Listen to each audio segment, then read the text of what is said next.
This is Mr. Eugene, and today we're talking about a skill that most men were never taught, never encouraged to develop, and in many cases were actively trained away from the time they were boys.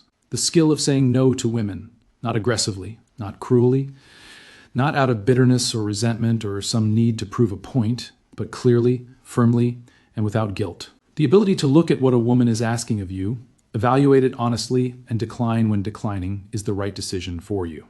Most men cannot do this. Not really. They hesitate. They find reasons to say yes when they should say no. They give when they shouldn't be giving.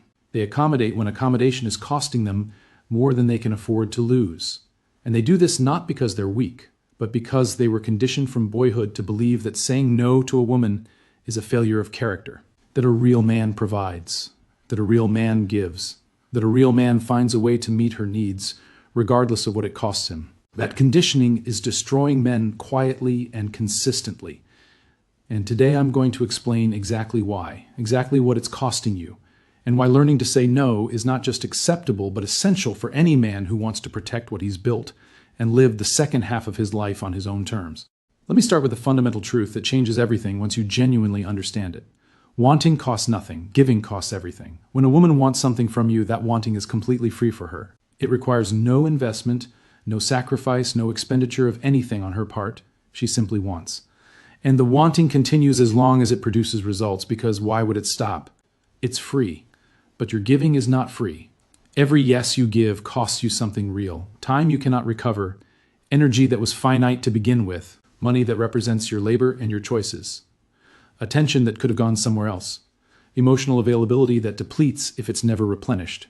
This asymmetry is the foundation of understanding why learning to say no matters so much. She can want indefinitely at no cost to herself.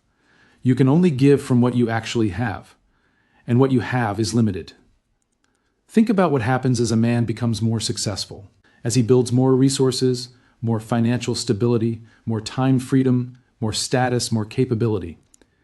You would think that success would make this dynamic easier, that having more would make giving more sustainable. The opposite happens. The more you have, the more people want from you. The more successful you become, the more the wanting directed at you increases. More requests, more expectations, more assumptions about what you should be providing. Success doesn't reduce the pressure to give. It amplifies it. And without the ability to say no, success just means giving more to more people until you've depleted something that took decades to build. Now let me explain where the inability to say no comes from. Because for most men, it didn't develop accidentally. It was trained into them deliberately and consistently from the time they were very young. From boyhood, men are taught a specific story about what their role is. The man provides. The man protects. The man finds a way. The man doesn't leave a woman wanting if he has any capacity to give her what she wants. This story gets reinforced constantly. In how boys are raised, in how culture portrays men, in the relationships men watch modeled around them, in the social punishment that falls on men who don't give women what they want.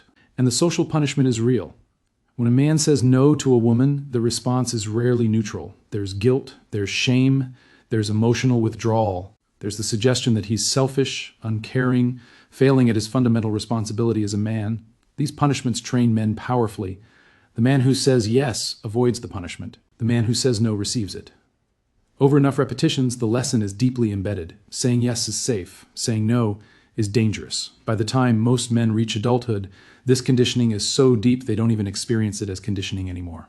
It just feels like who they are, like a value they hold, like the right thing to do. But it's not a value, it's a trap. And it ensnares millions of men who would never consciously choose to deplete themselves for people who are simply taking advantage of their inability to decline. Now, let me explain the two specific reasons most men struggle to say no even when they intellectually understand they should.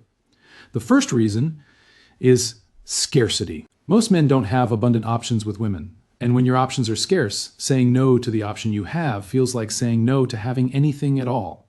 Think about it this way. Imagine a man who has one client for his entire business. That client represents all his income, all his security. Everything he's built depends on keeping that one client happy. Now that client starts making requests that are outside what the man agreed to, requests that cost him more than they should, requests that cross lines he wouldn't cross for anyone else. Does he say no? Can he say no? Technically, yes. Practically, the fear of losing his only client makes saying no feel impossible. He needs the client more than the client needs him. And that imbalance of need creates an imbalance of power that keeps him saying yes long after yes stopped being the right answer. This is exactly the dynamic most men operate under with women. The man with no options, with one woman in his life, or the desperate hope of one, cannot say no to her because she represents everything: his companionship, his intimacy, his sense of being wanted, his validation.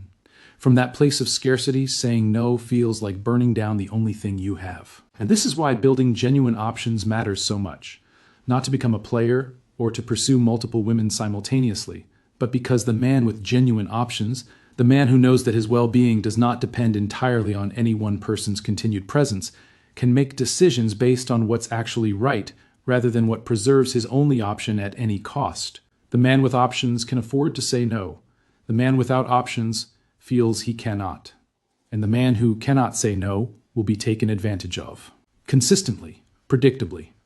Not necessarily because the women in his life are malicious, but because wanting is free and giving is available, and why would the wanting stop when the giving continues? The second reason men struggle to say no is fear of her emotional reaction. This is particularly powerful for men who grew up in households where female emotional reactions were unpredictable or overwhelming, where saying no to a woman in the house meant facing anger, withdrawal, guilt, or emotional punishment that felt genuinely threatening.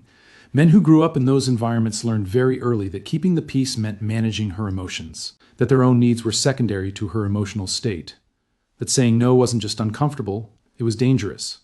Those lessons, absorbed during the most formative years of a man's life, don't disappear when he leaves home. They follow him into every relationship he has as an adult. Every time he considers saying no to a woman, the old training fires, the anticipation of her reaction, the fear of her anger or withdrawal, the deeply conditioned belief that her emotional response to his no is somehow his responsibility to prevent. So he says yes, not because yes is right, because the fear of what no might produce is stronger than his ability to hold his own position in the face of that fear. And some of that fear is legitimate. There are women who react to being told no with genuine hostility, who treat a man's reasonable decline as a personal attack, who deploy guilt and shame and emotional withdrawal as weapons to punish the no and produce a yes. These women exist, and encountering them makes the fear feel justified. But here is what men need to understand clearly about women who react that way. A woman who cannot accept no is telling you something essential about what a relationship with her would look like. She's showing you that her needs override your boundaries by definition, that your limits have no standing in her framework, that saying no to her will always cost you something significant. That information is valuable. That woman leaving your life because you said no is not a loss. It's a correction. She created a vacancy that needed to be created. The women worth having in your life are women who can receive no without treating it as a catastrophe. Women who understand that a man who can say no is a man who can be trusted when he says yes. Women who respect that your resources are yours to allocate according to your own judgment. If saying no sends her away, she was never the right presence in your life to begin with. Now let me talk about something that most people don't consider when they think about rejection. And this reframes the whole thing in a way that makes saying no considerably easier. Saying no doesn't have to be a painful experience for the person receiving it. In fact, when it's done well, it can leave her with more respect for you than she had before, can communicate your value more clearly than almost anything else you could do, can actually benefit her by giving her accurate information rather than false hope. Most men, when they do manage to say no, do it badly. They hedge, they over-explain, they apologize excessively, they make the no so wrapped in qualification and regret that it doesn't feel like a no at all, just a delayed yes with a lot of emotional static around it. Or they disappear. Go cold, stop engaging without explanation, which leaves the woman with no information, no closure, and a confusing experience that helps nobody. The skilled no is different. It's clear without being harsh, direct without being cruel, final without being dismissive. A man I know was being pursued by a woman he had no genuine interest in building anything with. She was pleasant. There was nothing wrong with her, but he knew clearly she wasn't right for where he was going and what he was building. Instead of stringing her along out of guilt or disappearing out of discomfort, he told her directly, "I genuinely enjoy your company, and I think you're a good woman. But I'm honest enough with you to tell you clearly that I'm not in a position to give you what you deserve from a relationship. I'm not the right fit for where you are in your life. I respect you too much to waste your time. She was disappointed, but she left that conversation with her dignity intact, with clarity rather than confusion, with accurate information she could actually use to direct her energy towards someone who could genuinely meet her. That is the skilled number. It's honest, it's respectful, it's final. And it serves both people far better than the alternative of a reluctant yes that produces a relationship neither person should be in. Here is what the inability to say no is actually costing you. Because most men don't see the full cost until they add it up honestly. It's costing you time. Every yes you give when no was the right answer is time that belonged to your own life, your own building, your own recovery and growth, redirected to someone else's wants. It's costing you energy. Men have finite emotional and physical energy. Energy spent managing relationships you should have declined, maintaining dynamics you should have exited, giving to people who take without genuine reciprocation, is energy unavailable for what actually matters. It's costing you self-respect. Every time you say yes when you know no is right, you register it internally.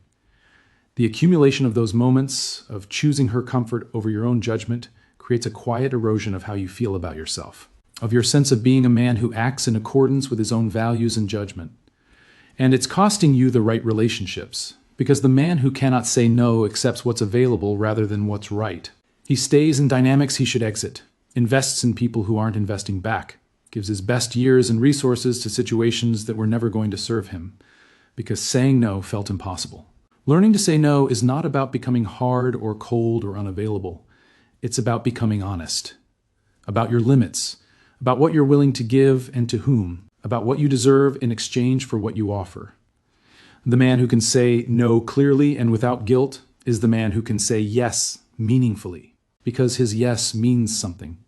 It wasn't given out of fear or conditioning or inability to decline. It was chosen deliberately from a position of genuine willingness. That man is a man worth pursuing, worth respecting, worth building something real with. The man who cannot say no gives endlessly to whoever asks loudest, and is eventually left with nothing, surrounded by people who were only present because the giving was available. You've given enough to the wrong places. You've said yes enough times when no was the right answer. You've accommodated enough at your own expense. Start learning this skill, not aggressively, not bitterly, but clearly, firmly, and without apology. Your time is limited, your resources are real, your judgment about where they go deserves to be respected, first by you, and then by everyone else. Men, how many of you have spent years saying yes when every honest part of you knew the answer should have been no? Subscribe for the honest conversations that give good men the permission and the tools to finally start protecting what they've built.